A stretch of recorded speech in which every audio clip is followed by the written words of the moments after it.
অনেকেই আমাকে যে শিক্ষকদের বলেন, সাধারণভাবে বলেন, সেই হিসেবে আমাকেও বলেন যে আমরা নাকি মানুষ গড়ার কারিগর। আপনারা হয়তো অনেকে জানেন না, আমি যে অঞ্চল থেকে, বাংলাদেশের যে অঞ্চল থেকে আমি জনগণের প্রতিনিধি হয়ে কাজ করেছি অতীতে, সেই অঞ্চলটি বাংলাদেশের একটি অত্যন্ত গুরুত্বপূর্ণ শিল্প এলাকা এবং আমি প্রতিনিয়ত ওঠা বসা করি শ্রমিকদের সঙ্গে, নিজের শ্রমিক না হয়েও।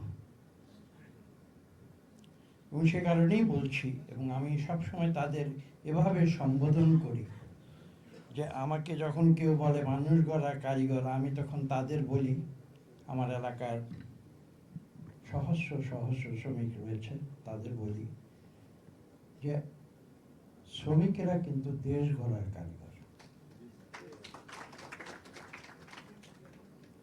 আমি ইতিহাসে ফিরে যাব হেমার্কেটে 1886 সাল, যেদিন শ্রমিকেরা বুকের রক্ত ঢেলে দিয়েছিল।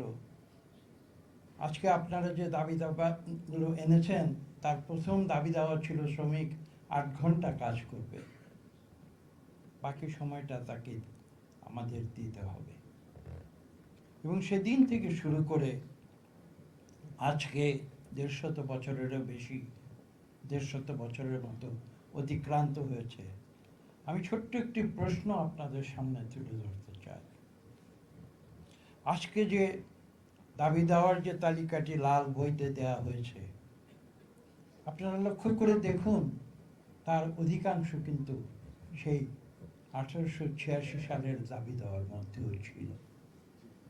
অর্থাৎ প্রায় 150 বছরেও শ্রমিকের অনেক দাবি আজ পর্যন্ত পূরণ করা হয়নি।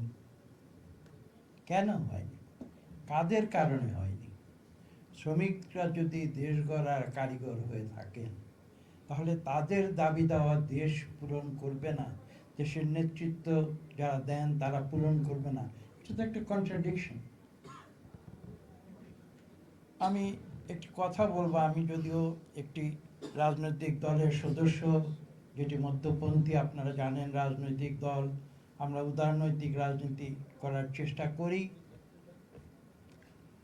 আমরা অর্থনীতির ক্ষেত্রে আপনারা জানেন যে একদিকে আমরা মুক্তবাজার অর্থনীতিতে বিশ্বাস করি, অন্যদিকে আমরা কিন্তু পাবলিক সেক্টর, যেটা আমি দেশনেত্রী বেগম খালেদা জিয়ার কথা উল্লেখ করে বলতে চাই, তিনি আমাকে অনুগ্রহ করে পরিকল্পনা মন্ত্রণালয়ের দায়িত্ব দিয়েছিলেন এবং সে সময় তিনি বারবার আমাকে যে কথাটি বলতেন, আমাদের যে সফট সেক্টর, সামাজিক আমাদের যে সেক্টরগুলো রয়েছে, শিক্ষা বলুন, স্বাস্থ্য বলুন বা এই ধরনের, তিনি কিন্তু প্রতিনিয়ত আমাকে বলতেন যে শুধু ফিজিক্যাল ইনফ্রাস্ট্রাকচার অথবা প্রাইভেট সেক্টরের উন্নয়ন করলে দেশের উন্নয়ন হবে না, এই দেশের মানুষের, দরিদ্র মানুষের উন্নয়ন, যারা গ্রামে গঞ্জে বসবাস করে তাদের উন্নয়ন আপনি নিশ্চিত করবেন, আপনাকে সেই দায়িত্ব দেওয়া।